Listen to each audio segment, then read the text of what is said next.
কোটা আন্দোলন বৈষম্যের পরিপ্রেক্ষিতে হাসিনা সরকারের পতন, এর সম্পূর্ণ দায়ভার হাসিনা সরকারের, তাদের নেতা, তাদের মন্ত্রী সবকিছু মিলে তারা এই শেখ হাসিনা সরকারকে পতন করতে বাধ্য হয়েছে।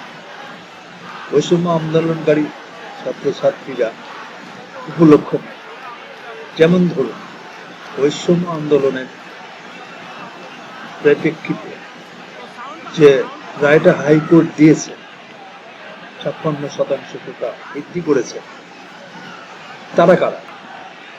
তারা হয়তো শেখ হাসিনার পাচাটা। শেখ হাসিনা সম্পূর্ণ আদালতকে তার নিয়ন্ত্রণে নিয়েছেন এবং তার নিজস্ব লোকদেরকে সে বিচারকের প্যানেলে বসিয়েছেন। সেই বসার ক্ষেত্রে তারা হাসিনার পক্ষেই রায়টা দিয়েছে। এই রায়ের পরিপ্রেক্ষিতে উত্তাল হলো বাংলাদেশ।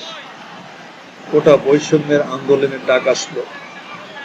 ঠিক আছে, আন্দোলনের ডাক আসার পর 1 দিন, 2 দিন, 3 দিন শেখ হাসিনার উচিত ছিল সমন্বয়কারী যারা আছে তাদেরকে ডেকে নিয়ে বুঝাতে পারতেন যে হাইকোর্টের রায় হয়েছে, সুপ্রিম কোর্টে আমরা আবেদন করেছি, রায় করে রিট করেছি, সুতরাং সুপ্রিম কোর্টেও যদি সাবেক রায় বহাল রাখে, আমরা সংসদে বসে এটা নিয়ে আলোচনা করবো এবং এটার একটা ব্যবস্থা করব। যদি প্রধানমন্ত্রী শেখ হাসিনা এই বিষয়টা নিয়ে সমন্বয়কারীদের সঙ্গে আলাপ করতে সুন্দরভাবে, তাহলে হয়তো বৈষম্য আন্দোলনকারী ছাত্রীরা সবাই ঘরে ফিরে যেতেন, ক্লাস করতেন, এতগুলো প্রাণ যেত না, এতগুলো ছাত্রছাত্রীর প্রাণ যেত না। সেক্ষেত্রে সেটা না করে তিনি রেগে গেলেন। কথায় আছে না, রেগে গেলেন তো হেরে গেলেন। তিনি রেগে গেলেন, পাশাপাশি ওনার মন্ত্রী, সড়ক যোগাযোগ মন্ত্রী ওবায়দুল কাদের, তিনিও আওয়ামী লীগের ছাত্রলীগকে লেলিয়ে দিলেন এবং চ্যালেঞ্জ করলেন, ছাত্রলীগ যেখানে আছে সেখানে কোনো আন্দোলনে কেউ টিকতে পারবে না। এই ধরনের উস্কানিমূলক কথাবার্তার পরিপ্রেক্ষিতে আন্দোলনটা আরেকটু জোরদার হলো। এর পাশাপাশি এই আন্দোলনে মারা হলো কমলমতি শিশুদের, কমলমতি ছাত্রছাত্রীদের।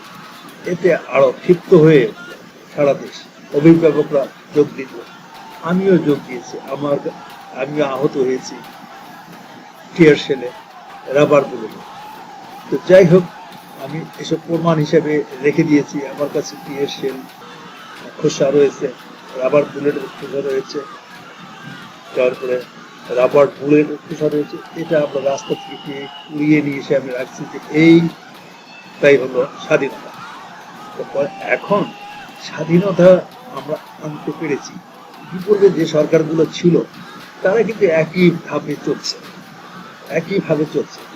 এখন বিষয়টা হলো এরকম, তো প্রধানমন্ত্রী ভারতের আদলে দেশটা চালাতে চেয়েছে। মোদির কথায় হোক আর না হোক, তাদের নীতিগত যে ব্যবস্থা, সেই ব্যবস্থায় বাংলাদেশকে নিয়ে যাওয়ার চেষ্টা করছে। যেমন ধরুন, বিলাসিতার উন্নয়ন, সাধারণ জনগণের প্রতি একটুকু নজর দেননি এই সরকার। সাধারণ জনগণের প্রতি নজর না দেওয়ার কারণে আজ তার এই পরিণতি। পালিয়ে তাকে দেশ থেকে চলে যেতে হয়েছে ভারতে।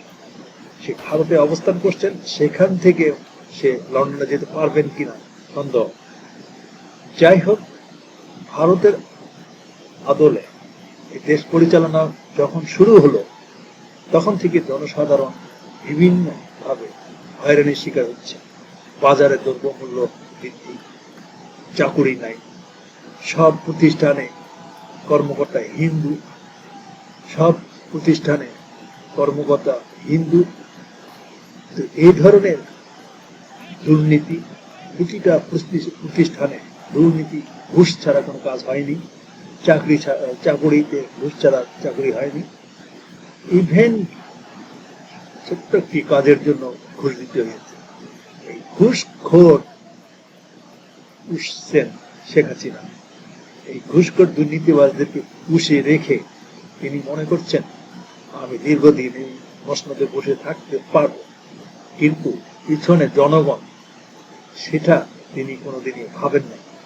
তার হাতে রয়েছিল সামরিক বাহিনী, সব ধরনের প্রশাসন, গুলি বারুদ, জনগণের ট্যাক্সের টাকায় কিনা, সবকিছু দিয়ে তিনি জনগণকে দমাতে চেয়েছিলেন, কিন্তু পারেননি।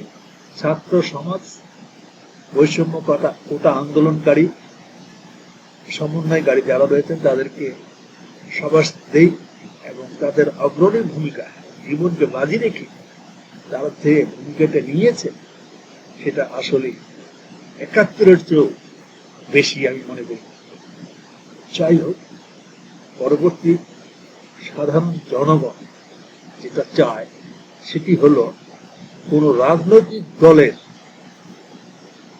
পূর্বে যে রাজনৈতিক দলগুলোর লুটপাটের সর্বরাজ্য, সন্ত্রাসী মাস্তানি ক্যাডার ভিত্তিক করেছিলেন, সেটা না করে সুশীল সমাজ দেশ পরিচালনা করুক, সুশীল সমাজ থেকে সব আসুক, নতুন করে আমরা নতুন বাংলাদেশ সৃষ্টি করব, জনসাধারণ সুখে থাকবে, শান্তিতে থাকবে, দ্রব্যমূল্যের দাম নিম্নগতি হবে, ঘুষখোর ব্যবসায়ী, অসৎ ব্যবসায়ীদেরকে প্রতিহত করতে হবে।